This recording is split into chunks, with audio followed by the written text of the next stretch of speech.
There, I've pressed record. And so welcome to everyone that is just coming in. Some people still in the waiting room. I'm just admitting everyone. So my name's Rebecca Jones. I'm a proud member of LMD for about 100 years, actually only 40. And delighted that Rebecca is going to be talking with us today. I just want to go through a bit of housekeeping. As you can probably tell, I have hardly any voice, so Rebecca is going to be very gracious, as she always is, and introduce herself.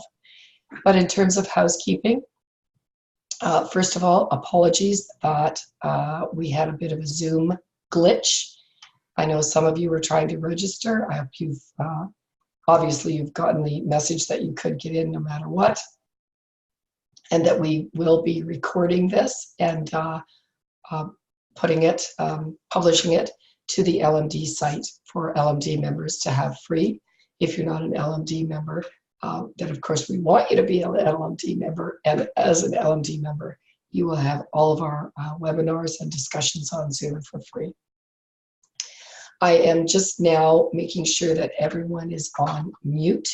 That's only to make sure that we are managing the logistics of this.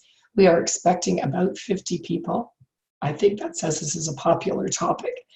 And, but I will be taking you off mute when we go into some discussion. And because of course we want as much as possible for this to be interactive.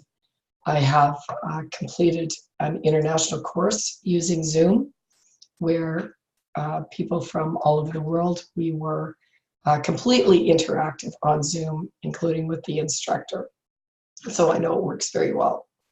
What else I want to say? You will see up at the top of your screen, there is a place where you can raise your hand if you need to get my attention. And I also strongly encourage you to please use the chat. You'll see the chat at the bottom. It says chat. Just click on there and away we go. So I think that's it for logistics. If I've forgotten anything, I'm sure somebody will raise your hand. And I'm going to turn it over to Rebecca, who's going to introduce herself and how she's come to thinking very deeply about solution-driven services. Thank you, Rebecca, and for all participants. We are both Rebecca. You're not sort of hearing echoes and double. There's two Rebeccas on. I'll go through, and to Rebecca Jones, do feel free to come in if at any point you want to stop, for I'll pause for discussion, but by all means, under your leadership. My background is specifically with librarianship in current awareness, and I actually worked on the vendor side. I worked with a software platform for a number of years, about a dozen years, in fact, selling to private libraries, primarily special libraries in general, but mainly corporate and legal libraries. And what the dichotomy that I was exposed to there was the fact that I was in a small business, and I was we were effectively a small business selling to large businesses, of course. And I also would work with my clients to build business cases for purchasing our software. It was an enterprise solution, and there was a lot that went into that. And I got to see both sides of current awareness. I got to see both sides of strategic positioning as well, for our own business and how we positioned ourselves, and for libraries and what it meant to position a library strategically within the greater organization. I now consult on strategic positioning, both for small businesses and for information departments. And the similarities there are the fact that an information department is very much like a small business within the larger organization. The only difference is the information department has one client with a capital C, which is the organization as a whole. But a lot of what goes into understanding how to present oneself with a value-driven message is really very, very similar in terms of approach. So, and that's the topic we're tackling today, of course, solution-driven services. And what we're differentiating between is a service that is solution-driven rather than task-driven. So when a service is driven by its solution, by the solution that it provides, then it is all about value. And that's what we want to be focusing on today. The difficulty is that value, much like beauty, is fully in the eye of the beholder. So the best, the most credible, the most vetted and accessible content in the world will mean nothing to me or to a client if I don't have time to read that content, or if I don't know what to do with it, if I don't know what it means, and so on and so forth. Now, the most common concern I've heard from libraries is the difficulty that libraries have in getting a seat at the table, and I mean the table with a capital T. It's the difficulty in being present when big projects and big decisions are being discussed within your organization. And for as long as I've been involved in the library world, this is a struggle that I've been hearing about and discussing. The libraries struggle to be acknowledged and to be really understood in terms of the value being provided. What we've seen, as I say, in the 12 to now 14, 15 years that I've been involved in libraries, what we've seen is big progress in terms of positioning the library and diversifying the services themselves. The step that we're dealing with now to really finalize this process is how to communicate the key value of the library. It's getting that information across. Information teams and libraries, of course, know the key value of what they're doing. But here's the thing, until your clients see your key value and they understand your key value, those invitations to that table with a capital T are not going to happen. So what are we learning today? We're going to go through three key areas. We're going to look at shifting from what to why. So moving from a description of what you do to a description of why you do it. We're going to talk about what clients want. And in particular, we're going to differentiate between what clients need versus what they want and why that distinction is important. And then we're going to take all this information and turn it into your value proposition with the pillars of service approach, the pillars of service that a library presents internally. I always like to start with a core idea. If you take away only one thing from this entire presentation, let it be your new business mantra, which is, it's not me, it's you. And as I say, this is your mantra. So this is what you are saying when you are facing a client or a stakeholder, your customers, your reporting line, whoever it is that you're communicating with. If you picture them in front of you and say, it's not me, it's you, then you're focused on what they're doing there and what they get out of things. So carry this through how you work, carry this through the decisions that you make, how you report, etc. So starting with the simple part, which is what do you do? Let's start with what you know. And we're going to talk about what you do versus why, and the difficulty that you probably have in describing these differences because you're so embedded in your work, the value is obvious to you. And the point is not that librarians struggle to create this differentiation. The point is that everybody does. Anything that is our craft, we struggle to explain what the value is of that craft because it's so obvious to us. It's very hard for us to break out of our own paradigm and our own point of view. So if we start with looking at what you do, we're going to go through this webinar and shift all of these into why you do it. So some very standard answers as to what does a librarian do? Well, a librarian collects and optimizes and I should say delivers or disseminates information. So far, so straightforward. This is quite literally what a librarian in pretty much any environment does. Another description I come across is some version of a librarian offers support to the knowledge economy. So here we're seeing a little bit of a focus on who you're serving, the knowledge economy. It's a bit more of a feeling of why. Creates alerts and research. So here literally we're talking about the product, the deliverable that librarians produce. And for last, I've left my absolute favorite answer, which is a librarian works in a library, defined by the location. This is always a great answer to that. Now you'll notice we've got 4 answers here. Again, this isn't every answer to the question, but it's 4 common versions of the answer. And each one is different. We've got something a little bit more concrete, so collects and optimizes what a librarian does. Something more abstract, offers support, not very descriptive. And then we've got something that targets specific products, so alerts and research. But what none of these answers does is explain a solution. Not a single one of these answers is solution driven. So the problem is none of these answers passes what I call the so what test. Now this is a test I put all of my clients through, asking so what essentially about everything that you do. The so what test determines what's in it for somebody else. Why does somebody else care? Why does it matter to your audience? But the problem isn't with the answers. The problem is very much with the question. We shouldn't be asking what you do. We should be asking why you do it. So for ourselves, we shouldn't be saying, what do I do every day?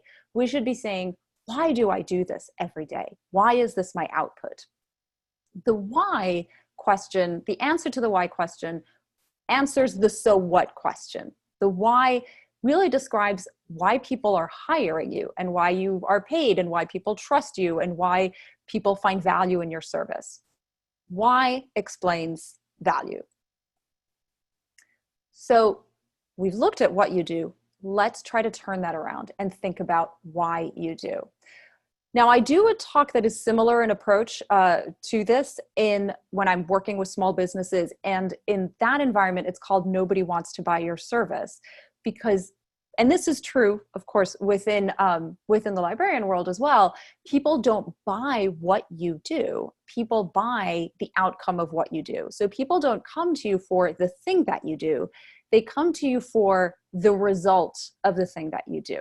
It's never content for the sake of content. And we have to understand it is content for the sake of what, so to speak. So what is it for the sake of? We can look at a sort of standard sequence of a stakeholder or customer interacting with you. Your client has an issue, a problem, a concern. They have an obstacle that they have to overcome or a decision to make.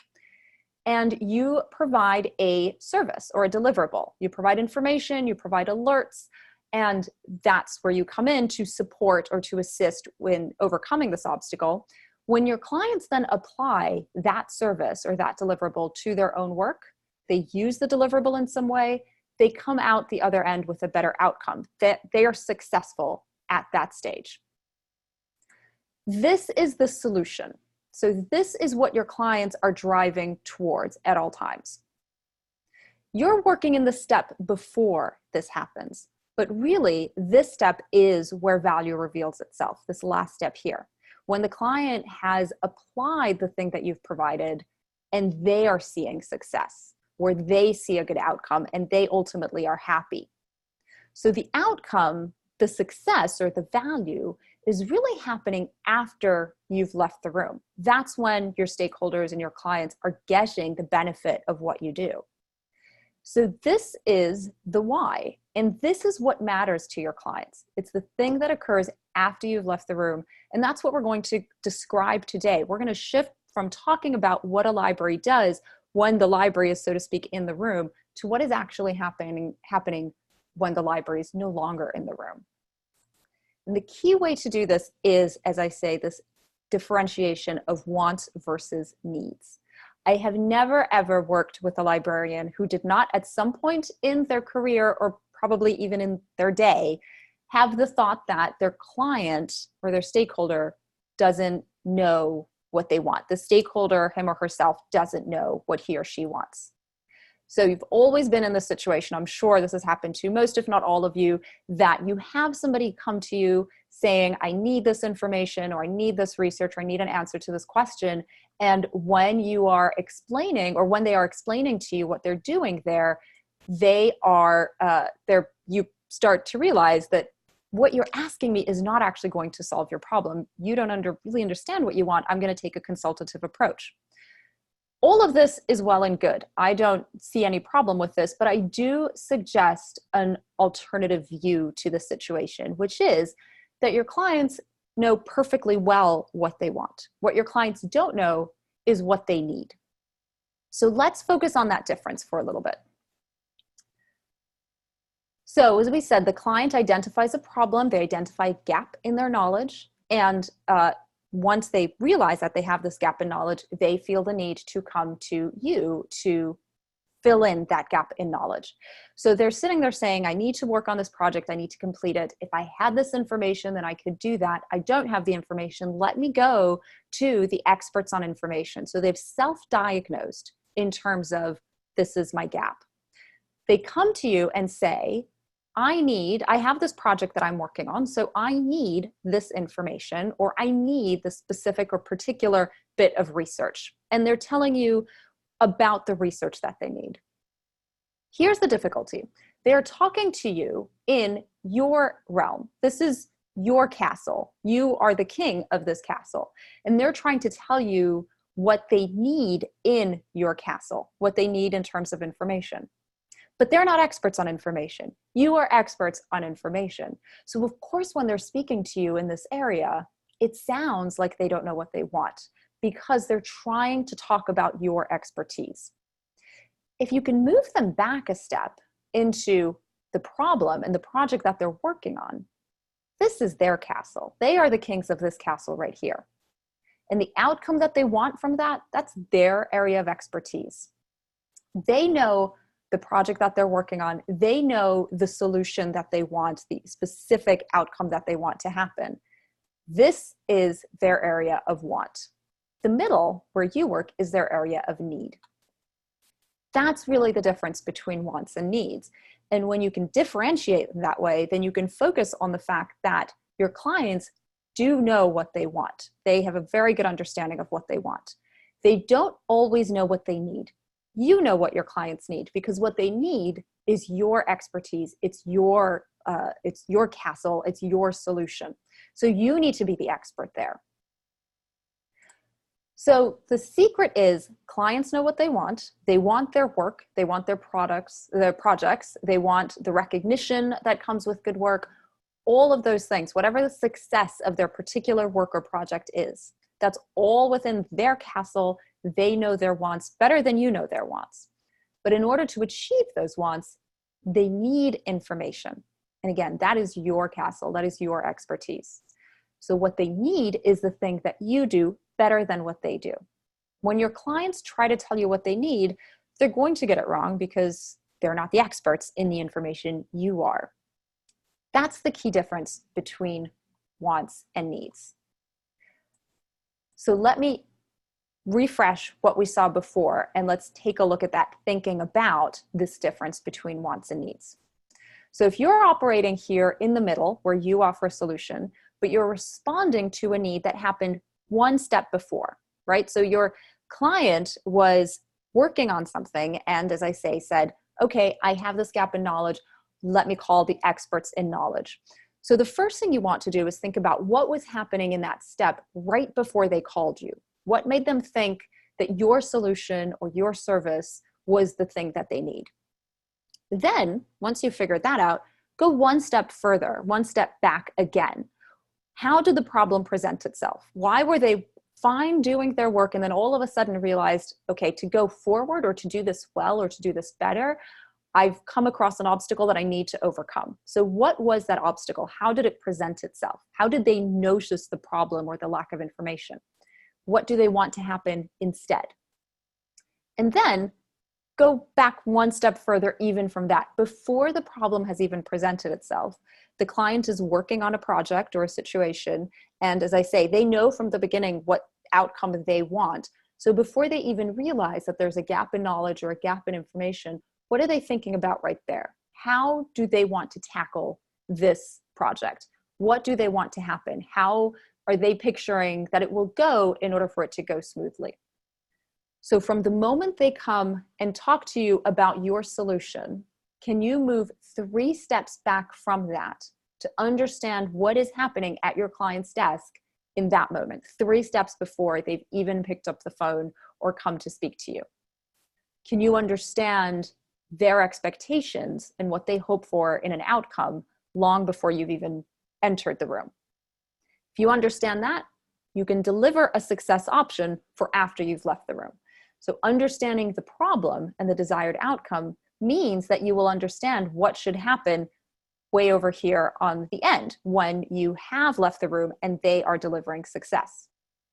So in short, you could say, what is happening every time you're not in the room, before you enter and after you leave? And if you understand those 2 instances, then you're understanding what your client wants. The needs are what happens when you are in the room. And that's the key difference. That's a lot of information. This might be a good point to pause and see if there are questions or comments or different views on this with what we've looked at so far. So the difference between tasks and values, and the difference between needs and wants of what your clients are doing. Do we have any questions on that? We don't have questions yet. I'll wait to see hands or chats that people want to. We do have some great comments coming on the chat, which is wonderful because we haven't had that before. And one of the comments is that, so someone in a corporate research center, they're using personas, and they're starting to use personas to drive solutions from a customer's point of view. It helps them visualize and see what may be able to address life to make it easier for the client. And this has been tied to a specific offering. And I responded to them, Rebecca, and just said, like, that's excellent, because it's when we are really living the client's life to understand what the client has to get done. Yeah. Jobs to be done theory, which is not a theory. That's really the thing that people most value. And I know that we have academic libraries on here too. Whether it's a student or a faculty member or a client in a corporate research or whatever it is, they have stuff they need to get done, a job they need to get done.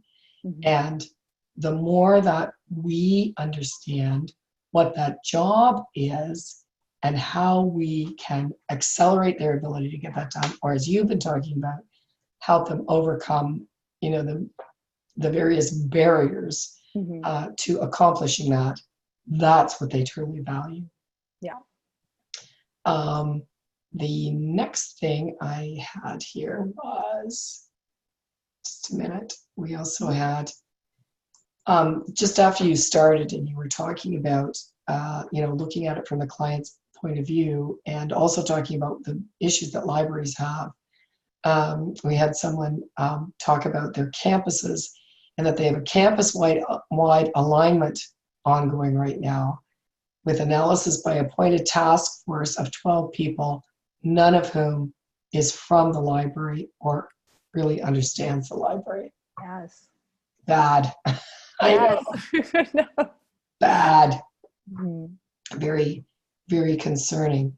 So others, I'm going to unmute everybody. I know that's a risky, but I'm going to anyway, just in case they want to speak. Oops.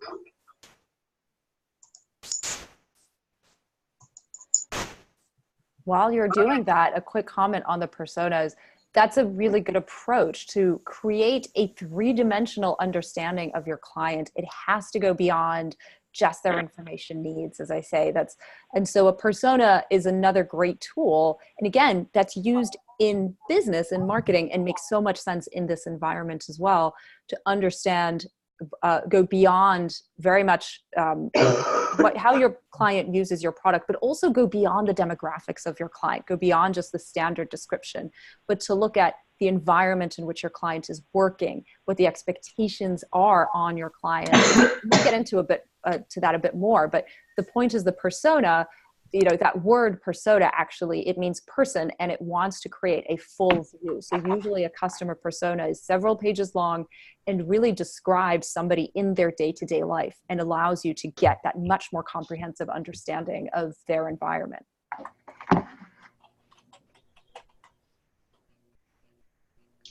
So what else are people doing to better understand what the students, faculty, clients, customers are really trying to accomplish?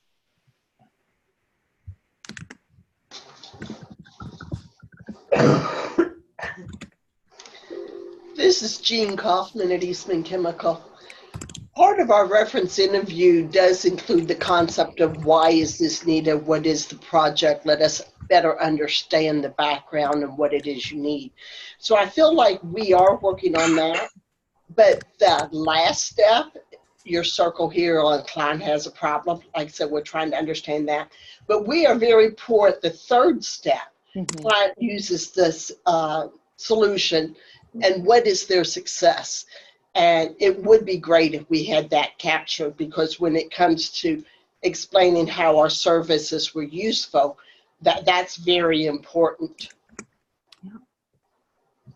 Yeah, the problem is what spurs them to come to you. So there's obviously great value in understanding that, but the outcome is what determines this was a good experience or a bad experience. So understanding the problem is half of it, as you say, but then understanding what success looks like for your client is the other half. And when you have both of those, then you're really working towards a solution-driven service. Then you're really working towards the success of your client, not just the success of the library. Yeah. Right. Excellent. I know, Rebecca, that many organizations and many librarians and consultants find it difficult to do that follow-up with people. Are you going to talk about that in the last half, or can I ask you to talk a bit about that now in terms of finding out how the client uses a solution? So I'll talk a little bit about that now, because there are two sides to that. There's how you gain that understanding. So literally, what are the questions that you ask? You know, it's how do you how do you put yourself into your customer's shoes? It's not that simple. And that's what we're going to go through in the second half of this webinar. But the other side of it is, at what point does that happen? And it's all great and good to do all the exercises. There's a lot that you can do at your desk with the library, with the information team, do brainstorming to go into this. But all of it has to be proven. Ultimately, you have to get that feedback and get that information from the clients and the stakeholders themselves. Otherwise, it's assumptions. You might find that your assumptions are all correct, and that's great, but you have to prove your assumptions. That part is, what I find for many libraries is there's some obvious touch points that you can use with intake requests, and there's some formal meetings that happen. Trainings are also an opportunity. Remember, training, when you have somebody in front of you and you're training them on new software or tools, or just giving them a tour of the library, that's a touch point. But there are also a lot of less formal touch points. And when you start to examine all the times throughout the course of a day or a week that you interact with different stakeholders, you'll find that there are a lot of them there. And so the key is, when you are interacting with your stakeholders, and especially when you're talking about a project, can you always be asking questions that are about them and never about you? Can you make sure that all the questions that you ask are not about content? That's a bit of a challenge for you, but when you're having those touch points, ask questions, get that feedback, but try to make sure that no. Oh.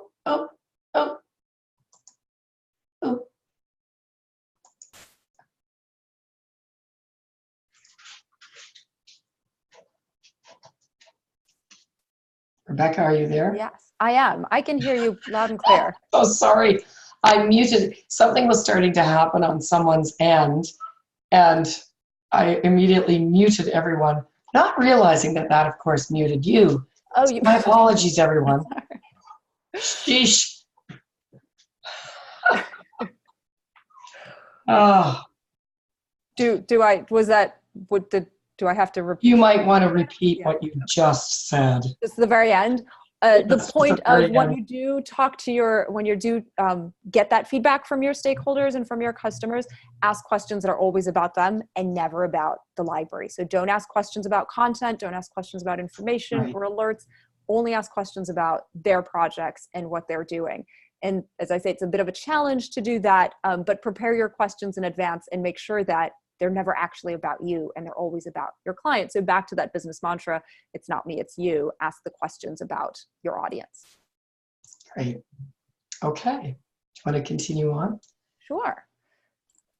This takes us nicely into the other side of that. So there's the direct feedback from your customers, and then there's the information that you can put together so that you can understand your customers.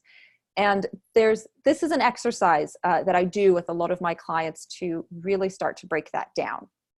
Splitting out what the clients need, what the clients want, and what the clients fear. And the want part in the middle here, we're going to go into more depth in that. Doing it in this order is helpful because what the customer needs is the easiest of these three questions. What your customer needs is what you do. This is your area of expertise as information professionals. So if you think of the schema above, that's that middle point. That's where you are working and you are serving them. So discussing what a customer needs is the easiest answer. But because I don't like to make anything too easy, I always suggest doing this with a bit of a twist, which is to describe what your customers need without ever using any of your industry jargon. So a little bit similar to when you talk to your customers, ask about them, not about your work. Can you describe the services that you provide without ever using words like library, content, information, current awareness, alerts, news, all of this, I will say jargon that is everyday language to you, but is not necessarily to your customers. Now, on that note, I realize that news is an everyday word. It's not a jargon word, but when it's being used in the library, it's an industry word.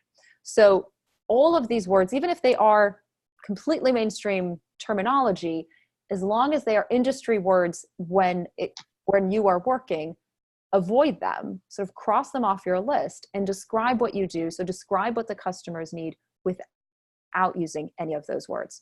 This is hard to do, and that's the whole point. Your first try will not be your final try. Work through it. It can be a little bit frustrating, but also very exciting when you get to it. And I think, Rebecca Jones, actually, I think you use something similar to this or use this as part of what you do as well. I've heard you speak and talk about sort of similar exercises. It's very refreshing when you do succeed and come out the other side. It does give you a really new point of view on your work. So the first step is describe your customer needs without using your own industry jargon. Then describe what your customer wants. And as I say, in a moment, I'm going to break down how you can do this with some more tips. But essentially, in short, a successful project for your client, what does that look like? What difference does information make in the success of that project? And as I said before, what are they thinking before they call you? And what are they hoping happens after they've used your service? That's your customer wants in short. And I like to add the customer fears as well. And that means, what are they afraid of in terms of something going wrong, in terms of not doing the right thing or not getting the right information, or maybe even not doing anything. If they decide, I don't need any additional content, this is what I have is fine. So all of the risk basically that they could encounter with this project, what is the fear associated with that? What would happen if something does go wrong? If you do that side of it, the fears as well, that helps you understand your clients more closely too. It gives you, again, a slightly different perspective on them and the vulnerabilities that they might be facing. So I said that the client wants can be further broken down. So their area of expertise. So client needs are your area of expertise. Client wants are their areas of expertise.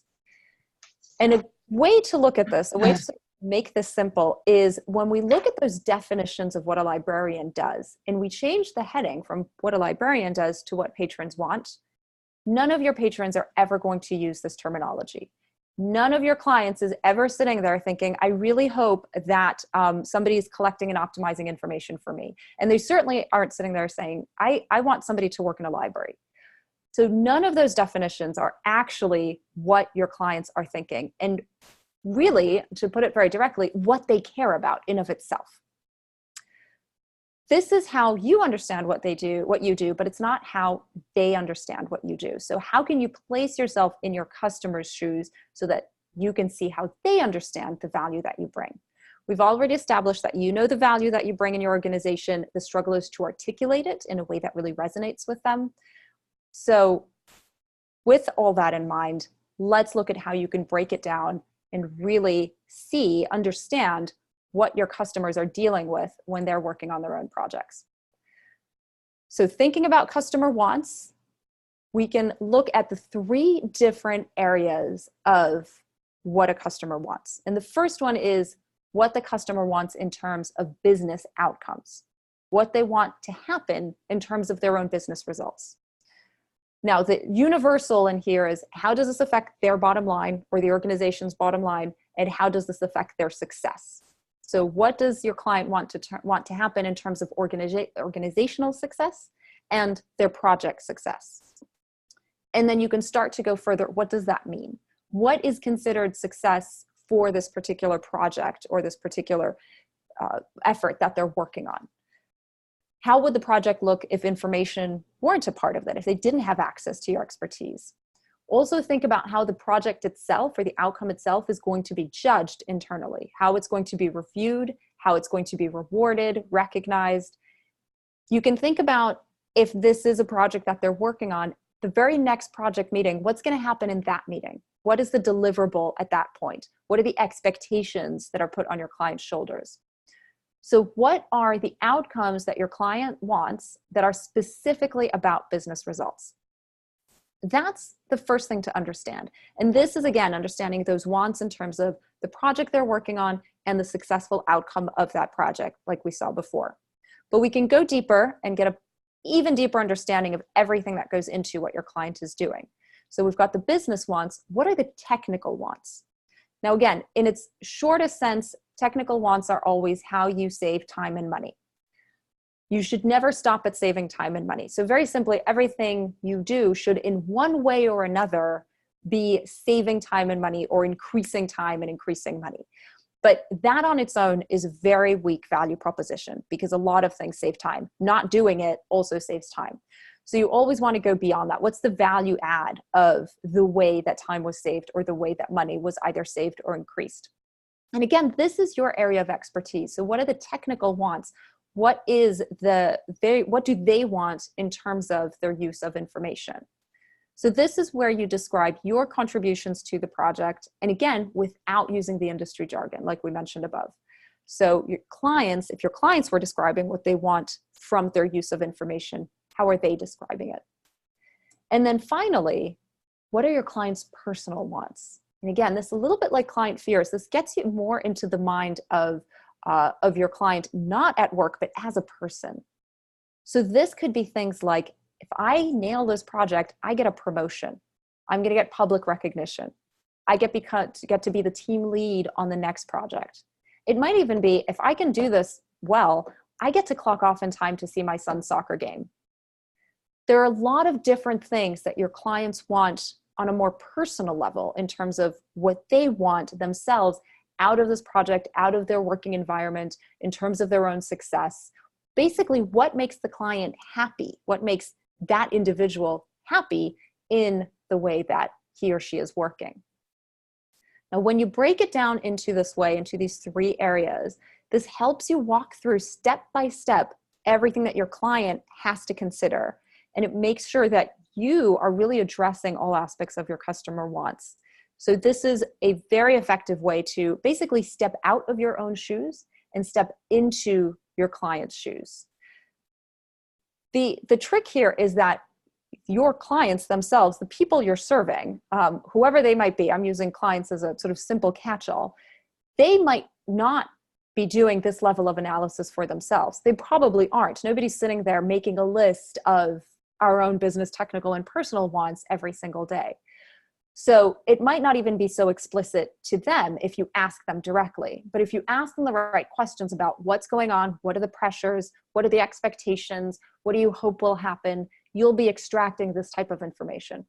So once you understand business wants, technical wants, and personal wants, now you really understand your client and you've really moved beyond or outside of yourself and the service that you provide, and you're talking in your client's language. So far, so much information. What we've done up until now is essentially look at what you do and completely deconstruct that, right? So we started with some standard definitions of what a library or a librarian does, and we started to break that down. Deconstruct, removing all the different parts, removing your jargon, first of all, and then really all the different parts of what you do. And almost like you are deconstructing your castle and you're walking around the back, you're looking at it from a whole new perspective. So what I'm wanting to be happen here, if you do this exercise for yourself step by step, then at this point, you have a very different, a very fresh view of your own work. You're seeing it through a different terminology, through a different lens. That's a lot of insight there into the greater efforts that are happening all around you and how you contribute to those. Great. Now we have to reconstruct it all. So we've deconstructed, Now we have to put this all back together so that we can use this new information, this new point of view, to tell the story of your value. So now that we know what your clients do value, what resonates with them, we need to position your work and describe your work with that language in this way that does resonate with that audience. So the purpose of everything so far was to learn to speak your customer's language. Now let's turn this into that internal message that you can use that really resonates with them, that's going to capture their interest. And so that in a few words, you can be telling your customers, your reporting line, your partners, whoever your stakeholders are, what it is that you do in terms of how it affects them. It's something that's going to make them say, oh, I want more of that. I'm using the pillars of service terminology here. I've seen different approaches to this. And pillars of service is done by Jinfo Consulting, which some of you surely are familiar with. It's a system that I find very simple to use and very valuable, so I'm sharing it with their permission. What it does is it reorders all the information department tasks, activities, and deliverables, so all the things that you do day to day, and reorganizes them into 3 up to 5 very simple value statements that allow you to describe your work in terms of output instead of in terms of tasks. So whether you use this approach or other approaches, the goal is always to reorganize your work in terms of value, not what you do, but why you do it. So this first one is a fairly traditional view of information department services. So you've got these 3 columns and you recognize research services, current awareness, vendor management, and within that, all of the tasks that are related to those key services. So again, this is from the Jinfo model specifically. This is a fairly standard, still effective way to describe what an information department or library does. But if we shift that and turn it into a solution-driven description, then we get something that looks like this, and this example is for a pharma company. But look at the headers that we have here at the top, and think about how these will connect with stakeholders in a way that current awareness does not. So think of the difference between research services and let scientists focus on science. Think of the difference between vendor management and maximize every penny of a purchasing budget. These are sentences that right away will capture the attention of the people you're serving, the people you're reporting to, and the people you want to support. When they read that, they can then go into each column and they see all the underlying tasks. Now they're starting to understand how the what you do actually connects to the value.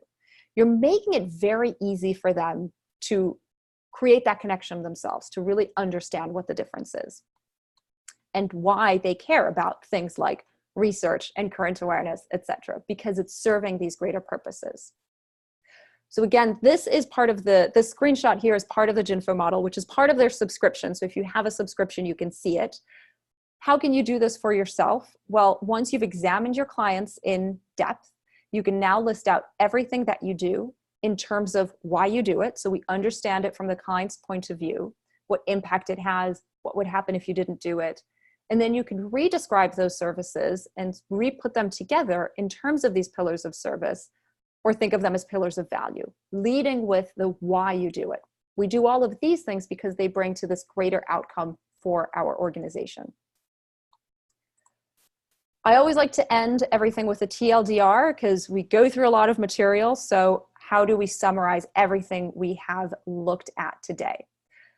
So we started with looking at what you do and pointing out that, yes, it matters to you, but it does not express value to your audience. Even though you know with those few descriptions how valuable they are, it's not communicating that. So as long as you're talking about current awareness or news or research, you'll still be in an uphill battle to get a seat at that table with a capital T. So how do we break that down and change the way you express what you do? Oh, very quickly, TLDR, apologies, too long, didn't read. So if you ever see TLDR in an email, it means that somebody's saying, summarize. So I'm summarizing here. So the first thing we do is understand the difference between what the customers want and what the customer needs and why that matters. Then we look to describe what they want by understanding their business, technical, and personal wants in those 3 areas. And then finally, we use that information to describe your own work. So we're focusing on the outcomes for the organization. Customer-centric means not talking about you, not focusing on what's in it for you. It means knowing your client, and it means applying your expertise to their outcome. So the most common thing I've heard in libraries is the difficulty in getting a seat at the table with a capital T. If you speak your client's language, you will start to come out from the shadows and you will eventually get that seat at the table. You will indeed be invited to that table through understanding your customer success and your customer desired outcomes. And that takes me to my thank you page. Wow, that's amazing. In fact, I think that was one of the best I've ever heard, Rebecca. Thank you very much in understanding what it is that we're actually bringing to the party so that we're invited to the bigger party. Yeah. So somebody, my apologies, I don't have the name, but put up that this is very much like an elevator speech about elevator pitch. Would you like to speak to that a little bit? Yeah. Yes. So there are a lot of views on the elevator pitch. There are those who say it's a sales tool, and therefore it has this very particular function. There are those who say, oh, it's about sounding good. So I think the elevator pitch sort of gets unfair bad press. Ultimately, the elevator pitch is whatever you want it to be. The point is, how do you describe what you do in the time that it takes you to journey in an elevator? That's all that means. So I take a very neutral view to that. And I am perfectly happy for you to think of this as an elevator pitch. And that's exactly, really picture that experience. You end up in an elevator with the CEO of the company or the dean of the university or somebody of great importance, and you get this opportunity to position yourself and your team in a way of value, and you've got just those few seconds that you're in the elevator. What do you say? What do you say that attracts their attention? If you create a message that is brief and driven by the outcomes, driven by the solutions, then you have an effective elevator pitch. Whatever your goal is with that pitch, it doesn't have to be a sales pitch. So yeah, I think it's a very acceptable way to think about this. Great. Are there other questions from people or comments? I'm unmuting you all. There, you can talk.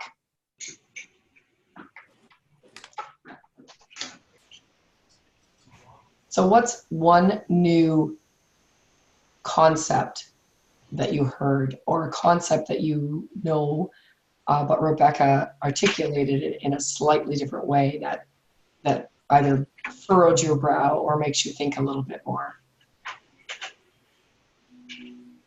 Kendra? Okay.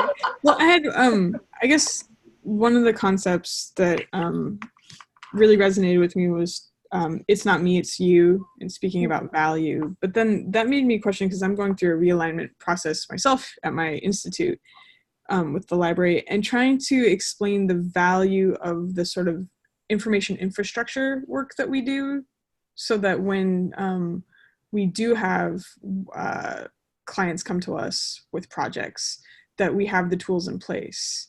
Mm-hmm. Could you speak to that at all?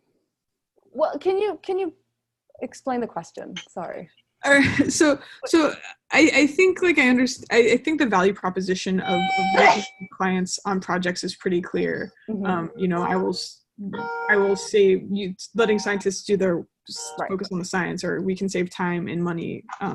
But then sort of all of the services that a lot of information centers need to have to upkeep the tools for that work. Or, like, I know for me, handling publications and making sure that our research is archived and accessible. Right.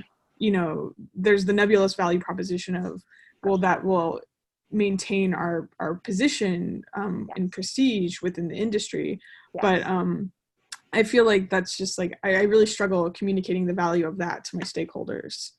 So those things that don't directly touch them, but they're things that you have to do. Yeah. Yeah. Even if it doesn't directly touch a client, it all serves to make your department effective, which serves to serve your clients well. So an example that I've come across on this is a filing system. I've worked with clients who, like, their big initiative for the year or for a particular period was to completely update the way they filed all their documentation. And by the way, I have seen this happen, exact thing with filing, both in information departments, and I've had a couple small businesses that had the same situation. So filing doesn't directly affect clients at all.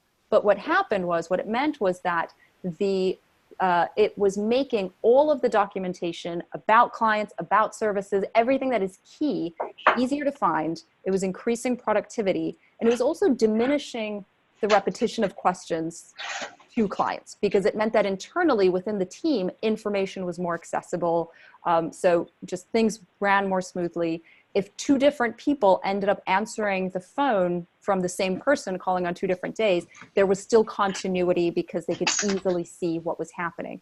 So the things that you're doing sort of internally on the back end, if you will, are always there to serve a purpose in terms of how you perform all of your duties. So connecting those dots, really going from, well, this is going to be an improvement, or this makes us successful because it affects all these other things, all go into that story.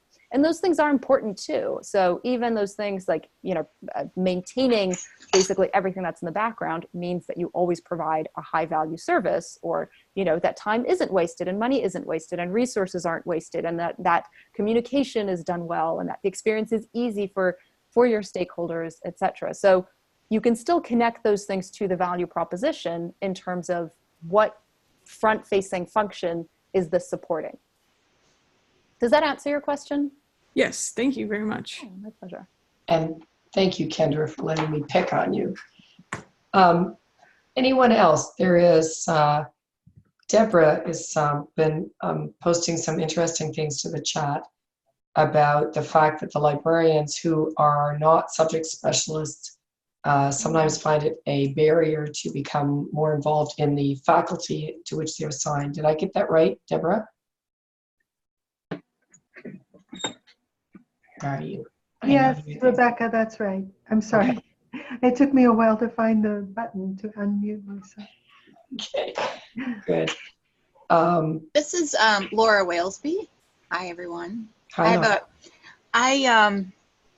I really appreciated the pillars of service and how you reframe that from kind of an internally focused, librarian focused, task focused type of list to almost, a marketing Right. pamphlet. But it really helps if you can reframe your work like that. I think it, like you said, it helps get a seat at the table. I'm interested in, somebody wrote, in how people gather information about what their clients want or need. We've done some surveys and focus groups. I'm interested if that persona, somebody talked about creating personas, if that yielded any unique insights. Or if there are other tips in that regard.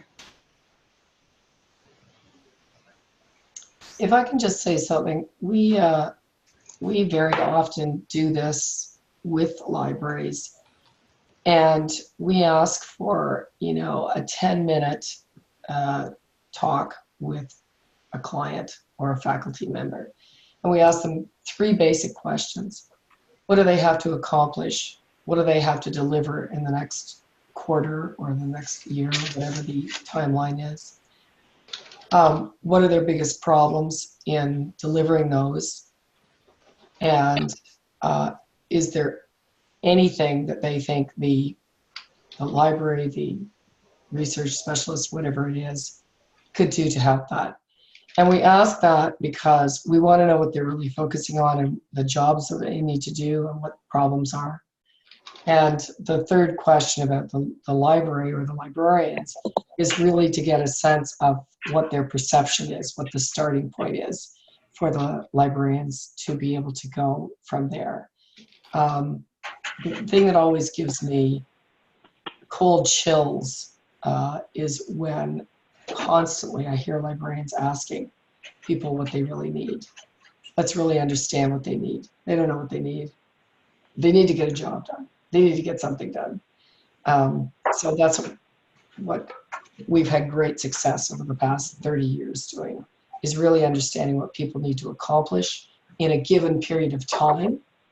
That's why I say like 4 months, you know, a quarter, half a year, whatever their goals are, and that they're being held accountable for, and what the biggest problems are for them to do that. And then it's up to the librarians to determine how they can best intersect, as Rebecca said, to come with a solution. Thank you. That's a great suggestion. Because they're not responding to surveys, so Yeah, no, a 10-minute conversation is great. right. Everybody will give you 10 minutes. It's amazing. If they won't, that's fine. Keep on. Right. And remember that people like to talk about themselves ultimately. So again, when you're asking questions about them, they'll answer. They do. Anybody else?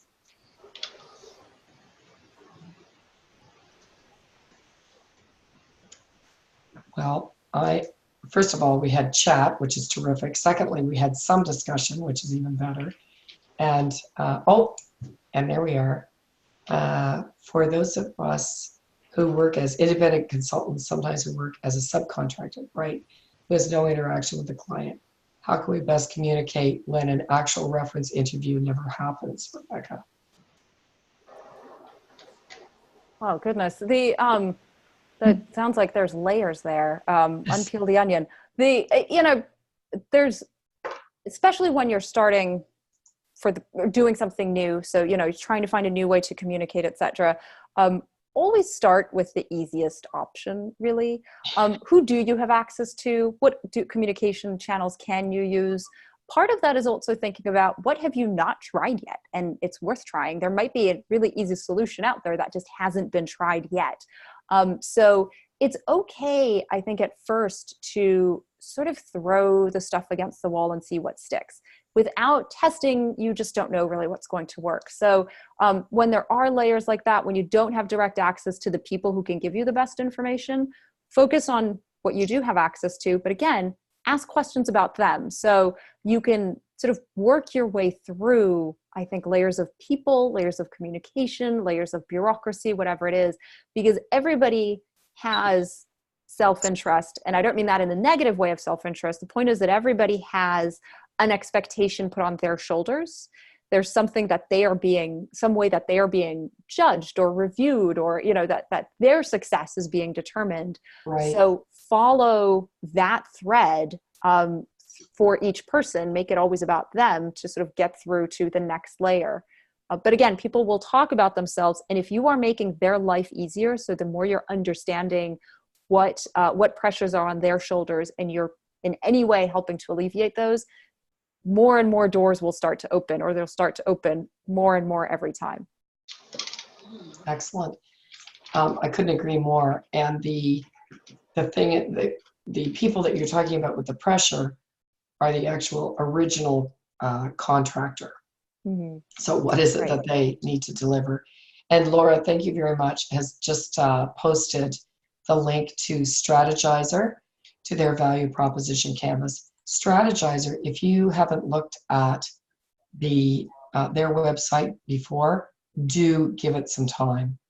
It is a fabulous tool. And so my thanks, Rebecca. I can't thank you enough. I think Rebecca's going to be back in the spring, right, with a 3-parter. Is that right, there's Rebecca? been talk, hasn't there? Yes. Yes. Fantastic. And you're just such a great presenter. And you do this from a librarian's thinking and education, but a non-library approach. And I think that's so important. So thank you so much. This will be recorded, as I said, and posted. And thank you to LMD for letting us do a little pilot project here using Zoom. So thanks, Rebecca. You have a great day. Thank you. Same to you, and same to everyone. Thanks for participating. I appreciate it. Bye, everybody. Bye.